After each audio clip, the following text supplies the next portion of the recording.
tremenda. Gracias, Gustavo, de verdad. 40 años sin venir a Veracruz, a Jalapa. Entonces, para él y para nosotros es un evento realmente. Gustavo, adelante. Vamos a ver si funciona. Como tú te acomodes. Es un recurso nada más. Sí, claro. Adelante. Antes que nada, sí agradecer a todos los que estuvieron en la consideración que hizo posible que estuviera yo aquí esta mañana, que sí es la materialización de un sueño que lleva varios años y que no había logrado trabajar. De verdad me va a dar mucho gusto estar ahora con ustedes. No voy a desarrollar un rollo, no voy a leer mis tarjetitas que básicamente tratan de mantenerme en el camino según el espectro en lo que quiero compartir con ustedes.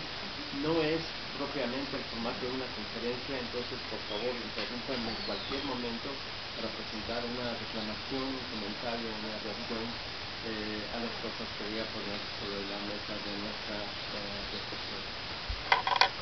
Quiero decir ante todo que nací cuando se estaba realizando en México la más profunda de las reformas educativas que se ha intentado. Es cuando se puso la intención socialista en la Constitución, se organizaron misiones culturales para los pueblos indígenas y se hicieron muchas cosas. Es una reforma educativa que se desmanteló cuidadosamente 10 años después para lanzar una reforma educativa de 11 años. Y para no entretenerme en esto, yo diría que puedo dar testimonio que durante 80 años hemos estado en reforma educativa sistemáticamente, continuamente. Todas se han propuesto conseguir que la educación sirva para su propósito explícito y todas han fracasado. La educación está pensada, se ha concebido, el sistema educativo existe, dicen, para preparar a los niños y jóvenes, niñas y jóvenes, para la vida y para el trabajo. Y lo hace de una manera muy extraña. Los saca de la vida y del trabajo, para prepararlos para la vida y el trabajo. Los protege en una burbuja, si se puede, hasta 20 años para esa preparación. Y además hace otra cosa que también es muy extraña.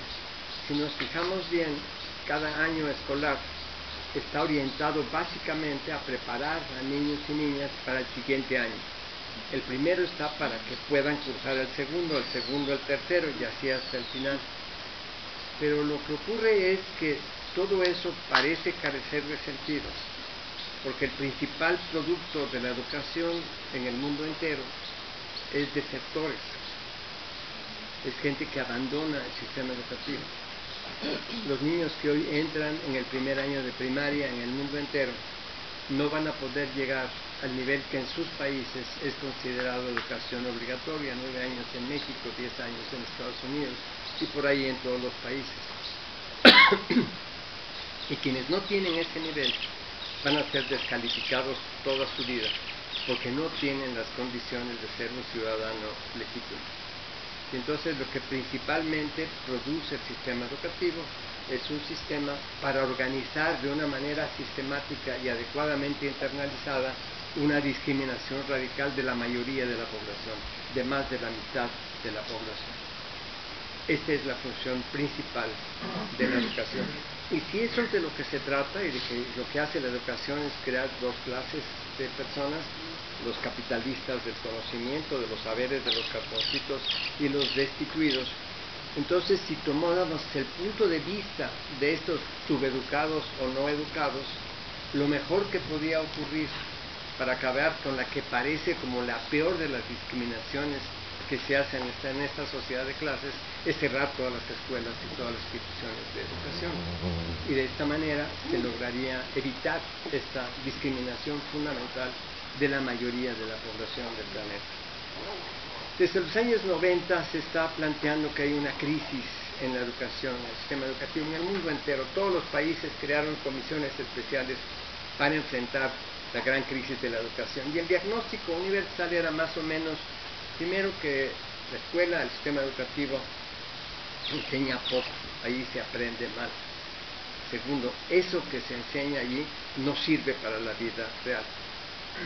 Tercero, los pocos que llegan hasta el final de la pirámide educativa no encuentran la posibilidad real de aplicar aquello que se supone que aprendieron en la universidad.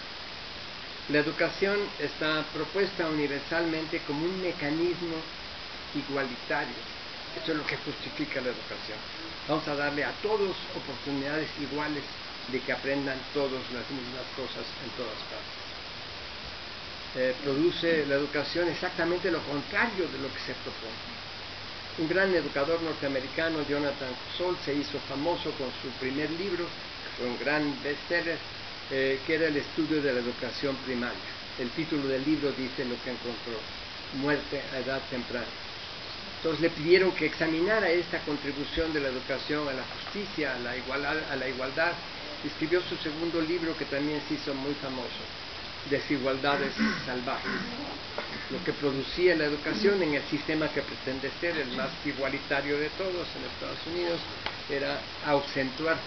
La educación no crea las desigualdades, sino que las profundiza, las acentúa, las hace más eficaces. Los educadores nos han educado en la idea de que la educación es tan vieja como los cerros y que forma parte de todas las sociedades humanas. En realidad esa es una de sus formas habituales de colonizar el pasado.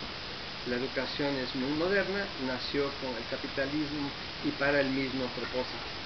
La primera vez que se habla de educación en el sentido moderno es en 1498 en francés. Se habla en inglés en 1520 por primera vez de esta nueva cosa que aparece. En 1632 Lope de Vega, el gran dramaturgo español, escribe una obra comiquísima, realmente muy divertida, donde está jugando con el nuevo sentido de la palabra educación. Hasta entonces, educación, de latín educare, quiere decir amamantar con el pecho. Es algo que normalmente los señores no pueden hacer. Y Lope de Vega está hablando ahora, jugando en la obra, de hombres que están amamantando con el pecho, porque ahora educación quiere decir educar en el sentido moderno de la palabra. De hecho, hay un señor, John Amos Comenius, que en ese periodo inventa la escuela. Es un alquimista y entonces trae el lenguaje de su oficio a la escuela, que es una escuela que él concibe, donde es un pionero de las nociones de eficiencia, y aplica esta noción nueva de la educación, aplica al diseño de la escuela. Hay una noción que empieza en el siglo XVII, que no se tiene antes en el mundo, y que es la idea de que las personas, hombres y mujeres, todos los niños, nacemos estúpidos. Esa es la condición del nacimiento. Y que entonces la escuela va a ser un procedimiento que nos permita transformar esa condición estúpida. Entonces lo que hace Comenio es plantea que esta materia que se recibe en la escuela, que es una materia estúpida, a través de 7 sucesivas sublimaciones, así como se sublima los distintos materiales para del plomo convertirlo en oro, así se van sublimando para que al cabo de 7 sucesivas sublimaciones esta materia estúpida se convierta en algo que puede circular por la sociedad moderna. Pero esta referencia la quiero traer solamente por una razón. Quiero subrayar que la educación es un hecho histórico y que entonces, como todos los hechos históricos, tiene un principio y tiene un fin. Y parece que estamos al principio de su fin. Y que esta sería parte de la reflexión que tendríamos que estar haciendo. El resultado de la educación en todas partes del mundo, no importa cuánto invierta una sociedad en la educación, es siempre el mismo. La mayoría es descalificada, la mayoría de la población, y se descalifica a sí misma. Todos hemos escuchado alguna vez que vamos a un pueblo, estamos con un sabio campesino, un sabio indígena que tiene un conocimiento inmenso y que él mismo dirá en algún momento: bueno, a lo mejor lo que digo son pendejadas porque ustedes saben, yo no fui a la escuela. Hay una devaluación profunda que por no tener escuela quiere decir que lo que sabe o lo que dice no necesariamente tiene valor. Esta crisis reconocida de la educación implica que la mayoría no recibe suficiente educación, eso es en todos los países del mundo, y que los que siguen todo el camino educativo y llegan hasta el final de la escalera no logran tener empleo. en aquello que estudiaron. La idea de educación para todos, que es un lema del Banco Mundial que se aplica en todas partes, resulta en la realidad ridículo. En México se necesitan más o menos, en promedio nacional, 3 personas por cada 7 estudiantes. 3 personas considerando maestros, los que escriben los libros, los que construyen las escuelas, toda esa persona. Necesitamos 3 personas por cada 7 estudiantes. Como 70% de los mexicanos no tienen suficiente educación, se necesitaría que el otro 30% se ocupara de educar al 70% y que alguien los alimentara, los pudiera mantener, los sanara, los transportara, hiciera todas las cosas con ellos. No se puede absolutamente plantear con ninguna seriedad en ninguna parte del mundo que haya educación para todos. Hace 50 años había 3 empleos, muy buenos empleos, esperando a cualquier persona que estaba empezando a estudiar una carrera universitaria. Hay un estudio reciente que han escondido cuidadosamente en la UNAM y la SEP que lo hicieron. Según este estudio, solamente 8 de todos los graduados, 8 de cada 100 de los graduados de todas las universidades mexicanas va a poder trabajar alguna vez en su vida en aquello que estudió. Es decir, que 9 de cada 10 perdió sus 20 años. No va a poder trabajar nunca en aquello que estudió. Y de alguna manera ya los estudiantes que están acercándose a la graduación se están dando cuenta de esto y se han dado cuenta que no hay empleo. Y hay una cifra aún peor, una cifra reciente. La categoría de mayor desempleo en Estados Unidos y en México es la categoría de los recientemente graduados. Como lo que existe en el mundo es un número de empleos cada vez más degradados, cada vez peores empleos, las corporaciones que ofrecen estos empleos no quieren de ninguna manera a una persona que llega con un cartoncito muy orgulloso, yo soy licenciado, yo soy ingeniero en tal o cual cosa, que llega con ambiciones, pretensiones de salario y de posibilidades de promoción. No quieren a esas personas y por eso no las contratan en nada. Prefieren una persona que se autodevalúe suficientemente para que acepte con satisfacción los empleos degradados que son los que están pudiendo ofrecerse en el mercado. Como esta es la situación desde hace mucho tiempo y una situación muy reconocida por todos, cunden los reformadores de la educación y se han convertido ya en una plaga. Se les puede clasificar en 3 categorías. Hay unos reformadores que dicen hay que cambiar el salón de clase. Tenemos que mejorarlo, mejorar las condiciones, que esté bajo una palapa, que esté en el campo, que tengan computadoras, que tengan acceso a condiciones, a mejores maestros, condiciones más libres, sentados en círculo, no en los banquitos tradicionales, una cosa decente, propia, cambiar el salón de clase. Otros reformadores dicen, no, lo importante es la libertad del salón de clase. Que nadie nos imponga lo que debe enseñarse en el salón, que no haya un aparato burocrático que diga esto es lo que hay que enseñar en la clase, que podamos decidir en libertad en la comunidad, los padres, el conjunto de participantes de la comunidad decidan que debe enseñarse. Ahí en ese grupo están cualquier variedad de cosas. Hay fundamentalistas cristianos que dicen el único libro de texto debe ser la Biblia y ninguna otra cosa debe usarse para que aprendan los niños. Hay una gran diversidad de cosas en esta segunda categoría de reformadores. Y hay la tercera que plantea lo importante es que la sociedad entera se convierta en un salón de clase. El currículum oculto de todos estos reformadores es el mismo. Se trata de una sola cosa. Primero, que el salón de clase, alguna forma de educación, es la única forma de adquirir legitimidad. La segunda es que es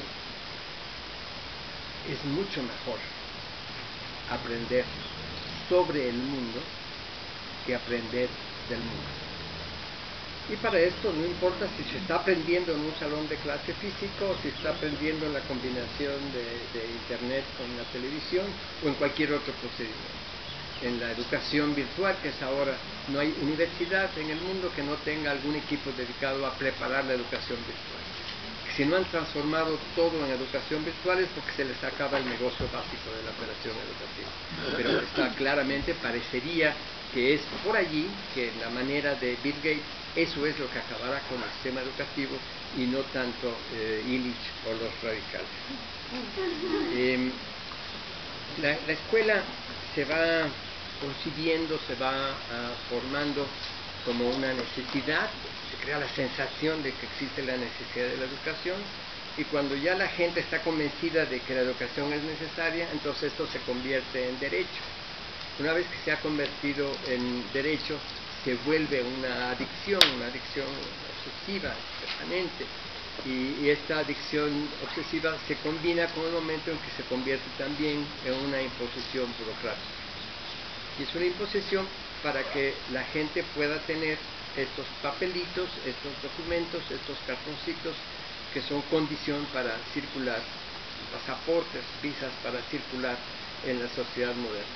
Pero deberíamos estar muy conscientes de que ningún diploma certifica ninguna competencia específica.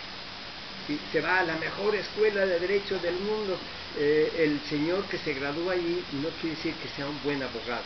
Su certificado no certifica que es un buen abogado, certifica exclusivamente un cierto número de horas nalga, el tiempo que su trasero estuvo pegado a una silla oyendo a alguien que cree estar enseñando algo. Y claro, esto es mucho mérito. El señor que dice, yo tengo 15.000 horas nalga, es mucho mérito haber estado 15.000 horas nalga, pero es nada más lo que certifica, no certifica que el señor tiene una competencia determinada que sirve para algo. Lo que sirve la escuela muy bien es que los niños y jóvenes aprendan a consumir esta mercancía que es hoy la educación, que aprendan que su éxito dependerá de cuánto haya consumido de esa mercancía. Y esto que había mencionado, que aprender sobre el mundo es mucho mejor que aprender del mundo. Y se crea así la nueva estructura de clases que todos conocemos. Los que tienen los cartoncitos y los que no tienen los cartoncitos. Y poco a poco los cartoncitos ya no serán extendidos por la universidad, sino por los equivalentes virtuales. Y se perderá esta última posibilidad de un aprendizaje auténtico, de la relación personal con alguien que amorosamente quiere compartir lo que sabe, para que sea el gran personaje que está en la pantalla pretendiendo que está enseñando algo. Ya sin esta relación personal y directa estará teniéndose otra posibilidad de obtener los cartoncitos que serán condición para circular en la sociedad moderna. Hace más o menos unos 60 años, mi primera hija llegó a la edad escolar. Entonces empecé a buscar desesperadamente a mi alrededor si había alguna escuela pública o privada a quien pudiera yo confiar a mi adorada hija, y claro, no encontré ninguna. Entonces con unos amigos fundamos una escuela realmente muy linda, donde mezclamos algo de Summerhill y Montessori y Freinet y Waldorf, una ensalada muy sabrosa. No había propiamente salones de clase, había asamblea democrática de los niños desde los 4 años. Era una escuela realmente muy linda. Cada año le agregamos un año para que mi hija pudiera seguir. Y cuando llegamos al segundo de preparatoria, entonces la preparatoria tenía solamente 2 años, cerramos la escuela. Porque esa escuela maravillosa, sabíamos para entonces, mi hija y sus padres, que el problema no era la calidad de la escuela, la nuestra era realmente espléndida, una escuela maravillosa. Niños y niñas que estuvieron ahí se acuerdan todavía, que tienen buenos recuerdos de ese periodo de su vida, sino que el problema estaba en la escuela misma, que algo andaba mal en esa institución que llevábamos a escuela. No sabíamos bien por qué, pero ya sabíamos que por allí no era el asunto. ¿Qué había pasado en ese periodo? Quiero subrayar una cosa que me parece muy importante. La escuela tuvo siempre oposición. En cada lugar en que se iba estableciendo, la gente se oponía a esa chingadera. En 1909, en Massachusetts, tienen que usar la Guardia Nacional para obligar a la gente a que acepte la escuela, porque la gente está impidiendo que existan escuelas en sus lugares.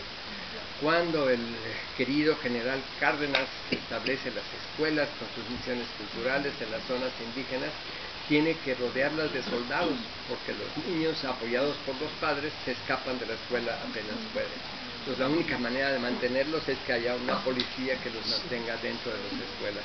Las escuelas siempre encuentran resistencia, no es algo que naturalmente se reciba y se acepte.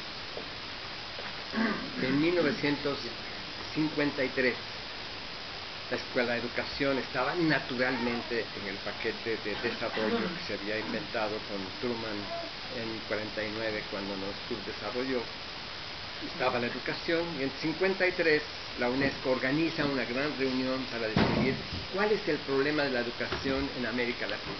¿Qué cosa pasa con la educación en América Latina? Conclusión de los expertos. Está muy bien documentado ese análisis de esa reunión. El problema en América Latina es que la gente resiste la educación, resiste la escuela, no manda a los niños a la escuela, o por lo menos es indiferente a la educación. No le entusiasma para nada eso de tener que mandar a los niños a la escuela. Encuentra siempre alguna forma de disciplina. Los mismos expertos, uno puede ver los mismos nombres, se reunieron 11 años después, en 1964. ¿Cuál es el problema de la educación en América Latina? Ningún país latinoamericano va a poder satisfacer nunca la demanda de educación. ¿Qué pasó en esos 11 años? Tuvo enorme éxito la campaña educativa de los gobiernos, la UNESCO y todo Dios, para enseñar a la gente a que quisiera la escuela, para sí mismos y para sus hijos. Y entonces la gente dijo, está bien, ya me convenciste, sí, estoy de acuerdo, tenemos que tener escuelas, quiero más maestros, y ya ningún gobierno fue capaz, hasta hoy, de satisfacer la demanda de escuelas y de maestros que se han creado en las poblaciones. Por esta situación, hace unos años, en el periodo más o menos en que estábamos cerrando la escuela de mi hija, visité a un amigo campesino en Michoacán, don Ricardo, y cuando lo estaba visitando, pasamos el día juntos, estábamos cenando, y durante la cena apareció su hijo, Juanito, que venía de la Ciudad de México, donde se había recibido un año antes de abogado. Entonces vi una sonrisa peculiar en don Ricardo. No quería realmente humillar a su hijo, pero algo estaba pasando ahí. Le dijo, Juanito, por favor, explícame. No logro entender. ¿Para qué carajo sirve la universidad? Tú sabes, yo no tengo escuela, yo me quedé aquí, y para apoyarte, pues nos hemos quedado aquí, tu hermano, yo. Cuando tú saliste muy bien de la escuela primaria, saliste con brillantes calificaciones, pues nos encantó mandarte al pueblo vecino para que hicieras tu secundaria. Saliste también muy bien y te mandamos a la preparatoria. Cuando resultaste el mejor alumno de la prepa, pues claro, y te ganaste la beca para ir a la Ciudad de México, estábamos felices, toda tu familia. Cuando nos llegó la información de que habías sido el mejor de tu generación allí en México, cuando te recibiste de abogado, no fue fiesta de tu familia, Juanito, todo el pueblo estábamos celebrando, o sea, al fin les demostramos a esos pinches chilangos que uno de nosotros puede ser mejor que ellos. Tú fuiste el mejor. Pero ahora mírate, Juanito, estás flaco, estás descolorido, no estás comiendo bien. Mira, tu hermano que se quedó aquí, que está robusto, bien, y lo peor, Juanito, tu hermano que no tiene escuela, gana en 3 meses lo que tú ganas en un año. Y yo sé que no es por ti que tú seas baquetón o flojo, que todos los de tu generación están igual. Pues no entiendo, Juanito, explícame para qué carajos es la universidad. Don Ricardo estaba entendiendo muy bien lo que quería decir. Y estaba diciendo que podía vivir bien y tenerse una buena vida sin haber pasado por todos esos trámites que llevan a la universidad. Y le estaba tratando de compartir a Juanito que él se estaba sintiendo muy bien, a pesar, o quizás no a pesar, sino gracias a que no había pasado por la universidad, y que podía tener una buena vida sin tener ese recurso en que él había creído que era mejor tener a hijos titulados, hijos que tuvieran esos diplomas, en lugar de quedarse en la comunidad para ser simplemente campesino. En este tipo de circunstancias, hace más o menos unos 30, 35 años, empecé una campaña muy loca contra los diplomas. Pedía yo una legislación que castigara con 10 años de cárcel a cualquier persona que enseñara un diploma, o que le pidiera a otra persona un diploma. Naturalmente no tenía esperanzas de conseguir mi legislación, pero quería ver si se podía provocar un debate. Y sí se provocó algún pequeño debate, y el debate fue decir, si aceptamos tu pendeja legislación, 99% de todos los estudiantes de todos los niveles abandonan la escuela, porque están allí para obtener el diploma. Si la gente piensa nada más lo que quiero es aprender, pues la gente sabe más o menos en general que hay muchas formas de aprender y que en muchas cosas importantes se puede aprender mucho mejor fuera de la escuela que dentro de la escuela. Entonces, si no dan diplomas, si las universidades o las escuelas dicen aquí no va a haber papelitos, se abandonará la escuela, porque la gente se dedicará a aprender de otra manera lo que necesita aprender. Hace tiempo hacemos un tipo de ejercicio cuando hay mucho tiempo por delante, no lo tenemos aquí esta mañana, y que resulta muy divertido. Resulta que la mitad de las personas del mundo están dedicadas a la educación. La mitad, entre estudiantes, maestros, los que construyen las escuelas, escriben libros de texto, producen lápices, todos esos son la mitad de las personas del mundo. Y quiere decir que las sociedades en todo el mundo están financiando, están sosteniendo a la mitad de los miembros de la sociedad para que se dediquen a esta tarea.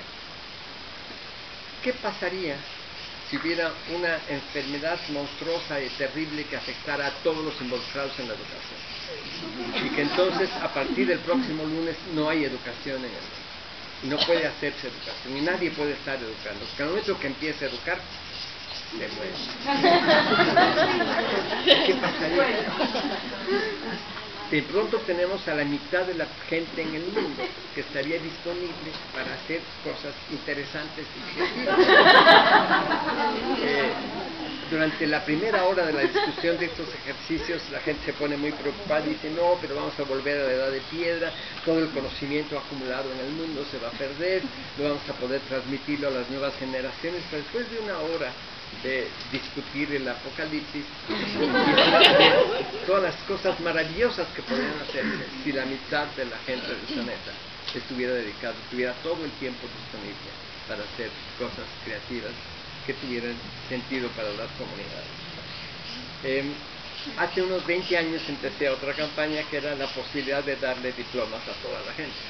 Entonces empezamos a dar diplomas de casi cualquier cosa.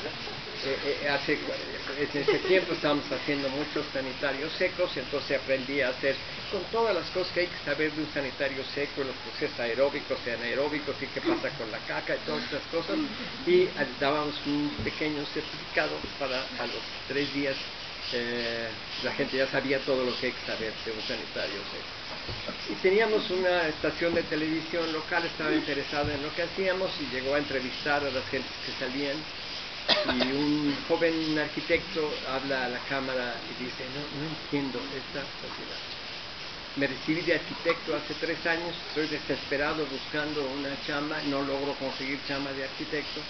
Y aquí, después de 3 días que aprendí esta pendejada, me están llamando de todos lados para que vaya. Así me dicen, al fin sabes algo útil.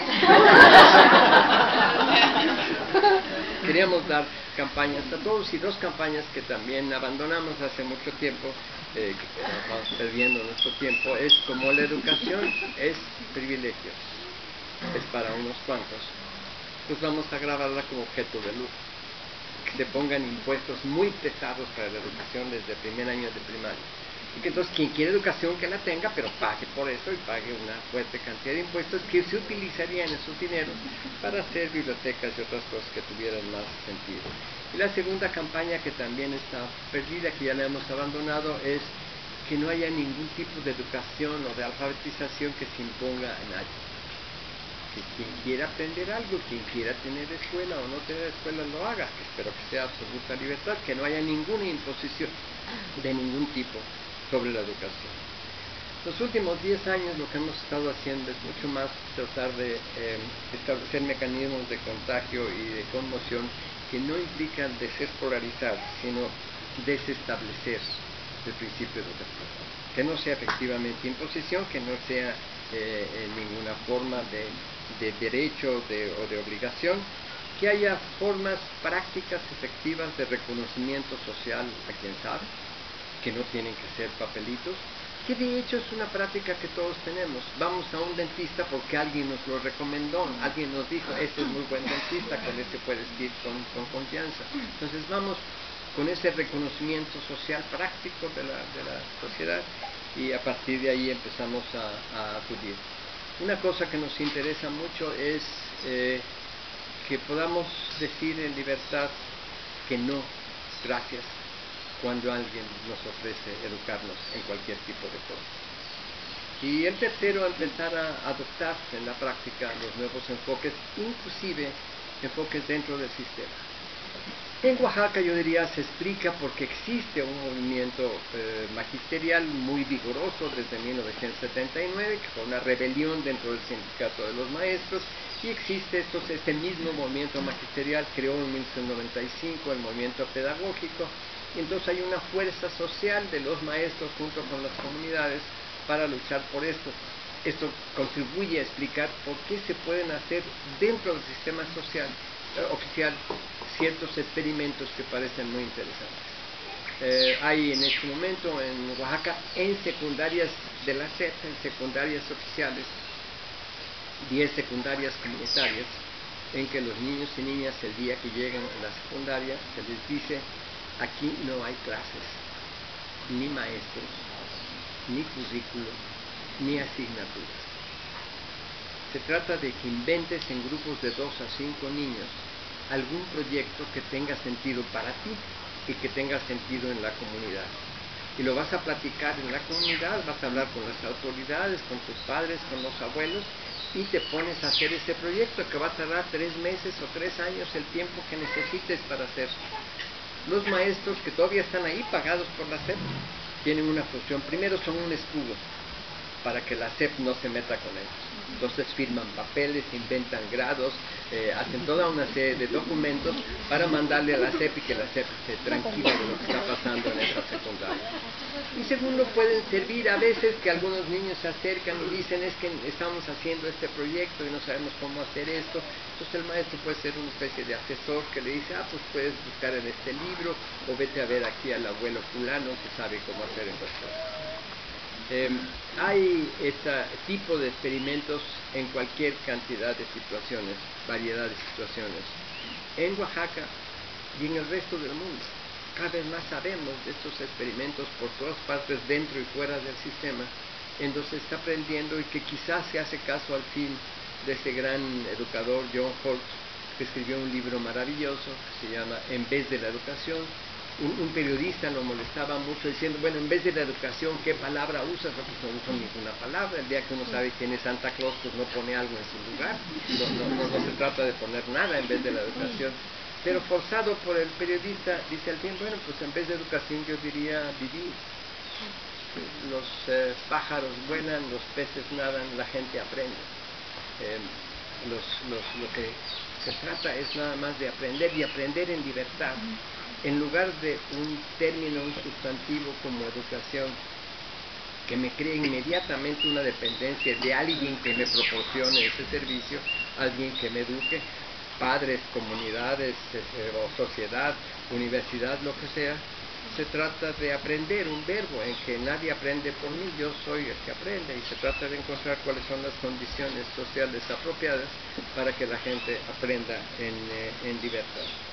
Estamos mostrando la importancia de los verbos como una forma de recuperar nuestra autonomía y nuestra agencia independiente, que no estemos colgados de ninguna forma de dependencia. En eso estamos, y en eso parece que está un número creciente de personas en el mundo.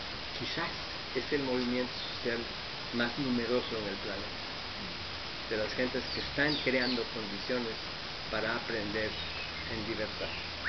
Y aquí me encuentro en un problema de tipo esquizofrénico, porque después de todo esto que acabo de decir, debo decir que en este momento estaría pensando que tiene sentido una lucha para la defensa de la educación pública ante la amenaza inmediata que tiene y que abarca desde luego a la universidad. La reforma educativa actual es verdaderamente criminal. No estamos inventando lo que está escrito, lo que está programado, lo que tiene fechas de realización. Implica por lo pronto cerrar 100.000 escuelas, fundamentalmente escuelas indígenas, y la mitad de las escuelas de México van a ser clausuradas. Son argumentos que son muy pequeñas, que tienen los salones multigrado, etc. Juro que está ahí en el documento, que no es invento mío. Ahí dice que van a crear escuelas de concentración. Entonces, de estas 10, 20, 30 escuelas, juntan en una sola, que van a ser la escuela de concentración, que ya va a tener 1.000 o 1.500 alumnos. Un elemento que tampoco es secreto, que no está escondido. Como todos sabemos, las escuelas, en general todas las escuelas rurales, se construyen en terrenos que cede la comunidad, y la comunidad misma participa en la construcción de la escuela. Y así queda como un bien mostrenco la escuela. Desde que empezó esta administración y se concibió la reforma educativa, se pidió a todas las comunidades del país que se legalizara la condición de la propiedad de la escuela, para que las comunidades formalizaran que era propiedad de la Secretaría de Educación. Ustedes saben que de acuerdo con la ley, en este momento es posible expropiar un bien público para fines privados. Antes solamente se podía expropiar algo privado o ejidal para una actividad pública, para una carretera, para alguna cosa pública. Actualmente la ley permite que pueda expropiar un bien público o comunal para una operación privada. Pues está preparado que una vez que estas escuelas de 1.000, 1.500 niños y niñas puedan ser transferidos a una empresa privada. Y ahí sería la última forma, la más refinada forma de privatización. Hasta ahora la privatización era un bien público se transforma en empresa privada. Le entregamos teléfonos de México al señor Slim. Esa es la forma tradicional de privatización. La nueva forma de privatización es entregamos directamente los recursos públicos para que se conviertan en ganancia privada. Entonces, los dineros de la educación se le siguen pagando a una empresa privada, ese dinero, y este dinero para la educación se convierte en ganancia de esa empresa. Esto es lo que está. Sí. Como el proceso de subrogación de las guarderías Es su equivalente. Y el modelo está claro, el modelo son las charter schools en Estados Unidos.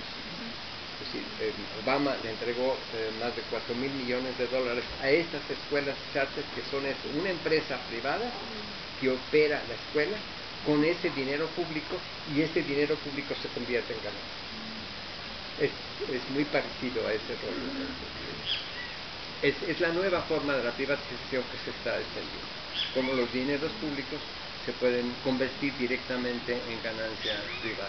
Disculpa, sí. Disculpa, y esto no podría ser también una ventaja si uno lo supiera aprovechar desde la sociedad civil. Te lo pregunto de manera muy ignorante. No, mira, lo que yo te diría es que si en este momento plantear una lucha social para resistir este atropello puede adquirir sentido si hacemos lo que de alguna manera insinúa, si convertimos esta oportunidad en una forma de transformar un sistema que es una aberración. Esto es muy difícil que se pueda concebir desde la izquierda, y eso va a ser más difícil si tenemos que además enfrentar al sindicato, al muy poderoso sindicato de maestros. Pero si nosotros decimos vamos a aprovechar esta oportunidad para cerrar la Secretaría de Educación y que no haya ningún aparato centralizado, burocrático, que defina qué y cómo se educa a la población. Y si decimos, sí, está bien que eso se haga para las comunidades, y que los recursos públicos vayan a las comunidades para que las comunidades organicen todo el proceso de aprendizaje de sus niños en libertad. Esa sería una oportunidad excelente, sería una alternativa. Es decir, sí, el equivalente del charter school será dinero a las comunidades. Ahora,